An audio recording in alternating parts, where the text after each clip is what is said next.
একটু একটু খেয়াল করেন, একটা এক্সাম্পল খেয়াল করেন। মনে করেন আপনার মা অসুস্থ, নাউজুবিল্লাহ, আপনার বাবা অসুস্থ, আল্লাহ না করুন, বা আপনাদের ছেলে সন্তান মেয়ে সন্তান অসুস্থ। এখন আপনি কোনো উপায় নেই, ডাক্তার বলছে যে খুব সিরিয়াস অবস্থা, হয় না এমন মাঝে মাঝে? আচ্ছা, এখন আপনি সেজদায় পড়ে গেলেন, হাত তুললেন, তুলে আল্লাহকে বলছেন, আল্লাহ আমার বাবা অসুস্থ, আমার মা অসুস্থ, আমার ছেলে বা মেয়েটা অসুস্থ, আল্লাহ তুমি তাকে শেফা দান করো। এই কথাটা বলার সময় আপনার চোখ দিয়ে পানি ঝরে না? ফিলিংস আসে না?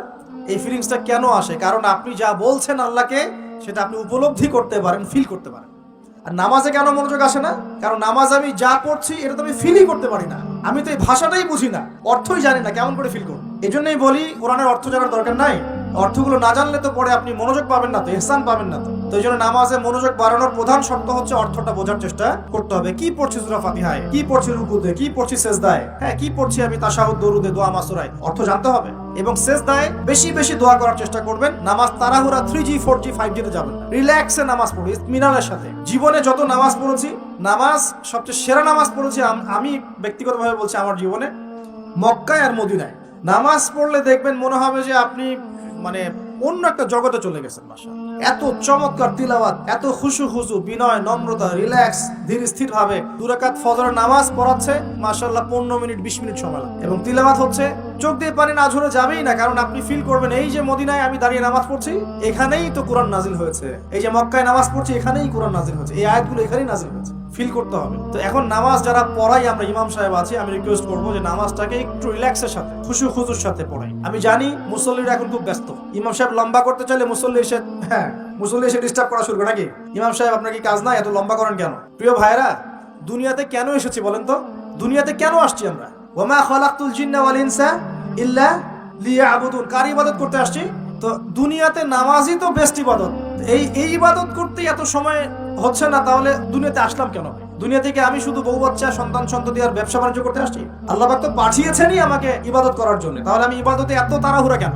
রিল্যাক্স থাকেন, আল্লাহ পাক তৌফিক দান করুন। এইভাবে 5 ওয়াক্ত নামাজ পড়বেন, আল্লাহ পাক তৌফিক এনায়েত করুন। আর নামাজের কিছু বাহ্যিক মাসআলা আছে, এই মাসআলাগুলোকে নিয়ে কিছু ইখতিলাফ চলে আসছে দীর্ঘদিন থেকে। এই ইখতিলাফগুলোতে গিয়ে উম্মাহকে বিভক্ত করবেন না আল্লাহর ওয়াস্তে। যে যেটার উপর আমল করছেন আল্লাহর ওয়াস্তে করেন, কিন্তু এক ভাই আরেক ভাইয়ের সাথে গোশত কামড়াকামড়ি করেন। কথা কি বুঝতে পারছেন?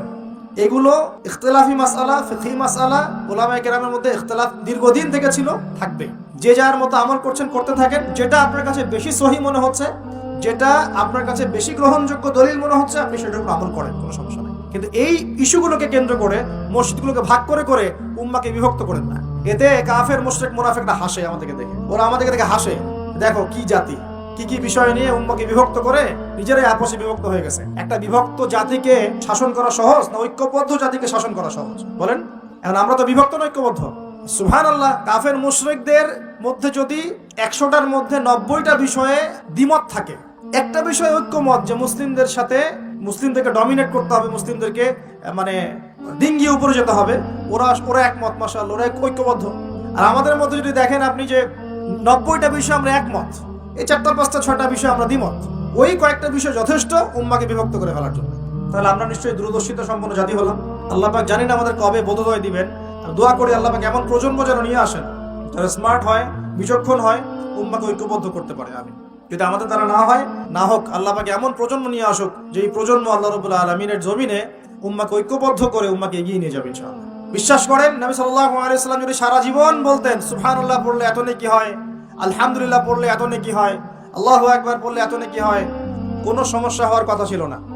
নবী সাল্লাল্লাহু আলাইহি ওয়াসাল্লামকে প্রস্তাব দেওয়া হচ্ছে, তুমি যে আল্লাহর ইবাদত করো, সেই আল্লাহর ইবাদত আমরা করব, পাশাপাশি আমরা আমাদের লাত উজ্জা মানাতেরও ইবাদত করব। হবে কি? নবী সাল্লাল্লাহু আলাইহি ওয়াসাল্লাম বলছেন, জি না, হবে না। কুলু লা ইলাহা ইল্লাল্লাহ তুফলিহুন, লা ইলাহা ইল্লাল্লাহ বলে সমস্ত বাতিল ইলাহকে অ্যাভয়েড করতে হবে, এলিমিনেট করতে হবে, তারপর হবে মুসলিম। এখন আপনি 5 ওয়াক্ত নামাজও পড়বেন মাশাআল্লাহ, এদিকে সুদও খাবেন, আপনি রমজান মাসে সাওমও রাখবেন মাশাআল্লাহ, আপনি ঘুষও নেবেন, আপনি এদিকে দান সদকাও করবেন, আবার যাকাতও দিবেন না, এদিকে মাশাআল্লাহ আপনি তাহাজ্জুদ পড়বেন, পর্দা মানবেন না, হ্যাঁ, এদিকে আপনি তাসবিহ তাহলিল করছেন, হজ উমরা করছেন বছর বছর, এদিকে দুর্নীতিও করবেন, অন্যের সম্পদ আত্মসাৎও করবেন। এই লা ইলাহা ইল্লাল্লাহ তো আল্লাহর রাসূল শিখান নাই, শিখাইছেন নাকি? উদখুলু ফিস সিলমি কাফা মানে কি? তোমরা পরিপূর্ণরূপে ইসলামে কি করো? প্রবেশ করো। এখন ইসলামে পরিপূর্ণ প্রবেশ মানে কি? নামাজও পড়বেন, সুদও খাবেন, আর এদিকে রোজাও রাখবেন, ঘুষও খাবেন, এদিকে হজ উমরা করবেন, বোনের সম্পত্তি মেরে খাবেন, এগুলো কি লা ইলাহা ইল্লাল্লাহ শিক্ষা? মনে রাখবেন, লা ইলাহা ইল্লাল্লাহ এর হকপন্থী ওলামায়ে কেরাম যারা, সোহবতে গিয়ে পড়ে দিন শিখবেন ইনশাআল্লাহ। পারবেন না? এটা চেনার জন্য আপনাকে এত কষ্ট করতে হবে না, এত কষ্টের প্রয়োজন নাই। খালি দেখবেন যে কাদের দাওয়াতে বাধা বিপত্তি নেমে আসে আর কাদের আসে না। এতটুকু চোখ কান খোলা রাখলেই বুঝতে পারবেন ইনশাআল্লাহ আযজা ওয়া জাল্লা। এই জন্য একজন মজলুম বলেছিলেন যে তাকে মৃত্যুর সময় বলা হচ্ছে কালিমা পড়েন। কি পড়েন? কালিমা পড়েন। সে বলছে যে আমাকে কোন কালিমা পড়তে বলছে? যে কালিমা তোমরা পড়ছো সেই কালিমা পড়ার পর তোমাদের রুটি রুজির ব্যবস্থা হচ্ছে, আর আমি যে কালিমাটা পড়েছি এই কালিমার জন্য তুমি এসেছো আমার গলায় আজকে ফাঁসির কাষ্ট ঝোলাতে। এই হচ্ছে অবস্থা। প্রিয় ভাইরা, দুনিয়ার জীবনটা চূড়ান্ত নয়। এখানে সফল হতে হলে একটা আয়াতেই যথেষ্ট আপনার জন্য। আজকে রাসূল যা দিয়েছেন নিয়ে নেন, যা দেন নাই ছেড়ে দেন, যা নিষেধ করেছেন ছেড়ে দেন, ব্যাস। আর কিছু করতে হবে না। ঘুমানো থেকে শুরু করেছি আপনার জন্য, আমি একটু গুছিয়ে দিব আপনাকে সারাদিন, তারপর শেষ করে দিব। এবার আপনি ডান পাশে কাঁধ হচ্ছেন, হয়ে বলবেন আল্লাহুম্মা বিইসমিকা আমুতু ওয়া আহইয়া। তার আগে যদি সম্ভব হয় 33 বার সুবহানাল্লাহ, 33 বার আলহামদুলিল্লাহ, 34 বার আল্লাহু আকবার পড়ে আপনি ঘুমিয়ে যাবেন।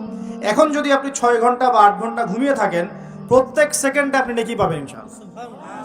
কেন নেকি পাবেন? কারণ আপনি আপনার আদর্শ মতো ঘুমান নাই, আপনি রাসূলুল্লাহ সাল্লাল্লাহু আলাইহি ওয়াসাল্লামের আদর্শ মতো ঘুমিয়েছেন, মুহাম্মদুর রাসূলুল্লাহর উপর আমল করেছেন। মুহাম্মদুর রাসূলুল্লাহ মানে কি? প্রতিটা কাজ করতে হবে কার তরিকায়, এটা বোঝেন। লা ইলাহা ইল্লাল্লাহ মানে কি? মানে আল্লাহ ছাড়া আর কিছুই চলবে না। সোজা কথা, আল্লাহ ছাড়া আর কিছুই কি চলবে? কিছু চলবে না। মুহাম্মদুর রাসূলুল্লাহ মানে হচ্ছে প্রতিটা কাজ করতে হবে কার পদ্ধতিতে? মুহাম্মদ সাল্লাল্লাহু আলাইহি ওয়াসাল্লামের তরিকা। ব্যাস, এই এতটুকু যথেষ্ট। এই কালিমা নিয়ে মৃত্যুবরণ করলে পরে ইনশাআল্লাহ একদিন না একদিন আপনি জান্নাতে যাবেন ইনশাআল্লাহ। যদিও আপনি চুরি করেন, যদি আপনার জিনা করেন, যদি আপনি মদ খান, ইনশাআল্লাহ আল্লাহ চাইলে সেই গুনাহ মাফ করে দিবেন ইনশাআল্লাহ। প্রিয় ভাইরা, এইভাবে নামাজ শেষ করেন। এখন নামাজের পর কি চলে যাবেন? জিকির আজগার আছে, তাসবিহ তাহলিল আছে, কোরআন তেলাওয়াত করতে পারেন। প্রয়োজন হলে বা সম্ভব হলে আপনি ইশরাকের নামাজ পড়তে পারেন। একটা কবুল হজ, একটা কবুল উমরার নেকি পাবেন ইনশাআল্লাহ। এরপরে আপনি প্রয়োজনে চাষতের নামাজ পড়তে পারেন। এখন নাস্তা খাবেন, নাস্তা খাওয়ার সময় কি মন গড়া ভাবে খাবেন নাকি রাসূলের পদ্ধতিতে খাবেন? রাসূলুল্লাহ সাল্লাল্লাহু আলাইহি ওয়াসাল্লামের মতো করে খান। 3 ভাগ খাবেন, 1 ভাগ খাবার, 1 ভাগ পানি, 1 ভাগ ফাঁকা। এবং খাবার আগে বিসমিল্লাহ, শেষে আলহামদুলিল্লাহ। খাওয়াটাও কি হবে তখন? ইবাদত। এভাবে আপনি পড়াশোনা করবেন। এরপরে স্কুলে যাবেন বা কলেজে যাবেন বা বিশ্ববিদ্যালয়ে যাবেন বা আপনার চাকরি ক্ষেত্রে যাবেন, ব্যবসা ক্ষেত্রে যাবেন, বিভিন্ন জায়গায় চলে যাব আমরা। এখন কি নামাজ তো পড়লাম রাসূলের মতো, তাহাজ্জুদ পড়লাম রাসূলের মতো, ওযু ইস্তেঞ্জা খাবার খেলাম রাসূলের মতো। এখন কি আমি অর্থনৈতিক জীবনে গিয়ে রাসূলের খেলাফ চলবো? আমি কি শিক্ষা ক্ষেত্রে গিয়ে রাসূলের খেলাফ চলবো? আমি কি পরিবারে এসে এখন রাসূলের আদর্শের বিরুদ্ধে চলবো? তাহলে কি আমি পরিপূর্ণ মুসলিম হতে পারবো? তাহলে সমাধান কি? ব্যবসা করতে গিয়েছেন, এখানে ব্যবসার সুন্নত আছে। মাপে কম দিতে পারবেন না, পণ্যে ভেজাল মিশাতে পারবেন না, কাউকে ঠকাতে পারবেন না, ঠিক আছে? মজুতদারি করতে পারবেন না, আপনি কৃত্রিম সংকট তৈরি করতে পারবেন না। ব্যবসার মূলনীতি মেনে চলবেন, ইনশাআল্লাহ আপনি এখানেও নেকি পাবেন ইনশাআল্লাহ। বরং সৎ ব্যবসায়ী হলে পরে আপনি নবীদের সাথে হাসর করতে পারবেন ইনশাআল্লাহ। চাকরি করতে গিয়েছেন, এখন কি ফাঁকি দিবেন কাজে? এখন কি ঘুষ দিবেন? এখানে কি আপনি সুদ খাবেন? এখানে কি আপনি দুর্নীতি করবেন? এখানে আপনার চয়েস। আপনি যদি করেন ক্ষতিগ্রস্ত হবেন। ইবাদত বন্দেগীর জীবনে আপনি মুসলিম হলেও এই ক্ষেত্রে কিন্তু আপনি পরিপূর্ণ মুসলিম হতে পারছেন না।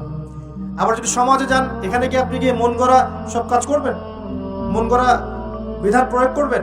এটা কিন্তু আপনার চয়েস। কিন্তু যদি আপনি করে ফেলেন, তাহলে ওই ক্ষেত্রে আপনি পরিপূর্ণ মুসলিম হতে পারলেন না। এভাবেই জীবনের প্রত্যেকটা ক্ষেত্রে যদি আমরা রাসূলের আদর্শ মেনে চলি, অটোমেটিকলি সমাজে শান্তি, শৃঙ্খলা, স্থিতিশীলতা চলে আসবে ইনশাআল্লাহ। এবং শুধুমাত্র যুব সমাজ নয়, আমাদের প্রবীণরা, মা বোনরা, আমাদের আগামী প্রজন্ম এবং চলমান যে প্রজন্ম চলছে, সকলেই উপকৃত হবে ইনশাআল্লাহু আযজা ওয়া জাল্লা। আজকের এই একটা আয়াত জাস্ট আমি তেলাওয়াত করেছি, ওটা আমি ক্ষুদ্র জ্ঞানে ব্যাখ্যা করার চেষ্টা করলাম। রাসূলুল্লাহ সাল্লাল্লাহু আলাইহি ওয়াসাল্লাম যা যা দিয়েছেন সমস্ত সুন্নতগুলোকে আমল করার চেষ্টা করতে হবে। আল্লাহ পাক তৌফিক দান করুন, আমিন। একই সাথে নবী সাল্লাল্লাহু আলাইহি ওয়াসাল্লাম যত কিছু নিষেধ করেছেন সমস্ত নিষেধগুলোকেও বর্জন করতে হবে ইনশাআল্লাহ। আল্লাহ পাক তৌফিক এনায়েত করুন। আপনি সুন্নত মানছেন ঠিক আছে, কিন্তু শিরক ছাড়ছেন না, চলবে না। বেদাত ছাড়ছেন না, চলবে না। হারাম রিজিক ছাড়ছেন না, চলবে না।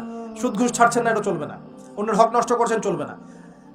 যদি পরিপূর্ণ সাফল্য পেতে চাই, তাহলে কিতাবের পূর্ণ অংশের উপর আমল করার চেষ্টা করতে হবে। এক অংশ মানবো, এক অংশ মানবো না, এই মুনাফিকি খাসলত ত্যাগ করতে হবে। আল্লাহ সবাইকে তৌফিক এনায়েত করুন, আমিন। আমরা আলোচনা এখানে গুটিয়ে নিচ্ছি এবং দোয়া করছি আল্লাহ রাব্বুল আলামিন আমাদের সকলকে রাসূলুল্লাহ সাল্লাল্লাহু আলাইহি ওয়াসাল্লামের মতো সুন্নাহ মাফিক জীবনযাপন করার তৌফিক এনায়েত করুন।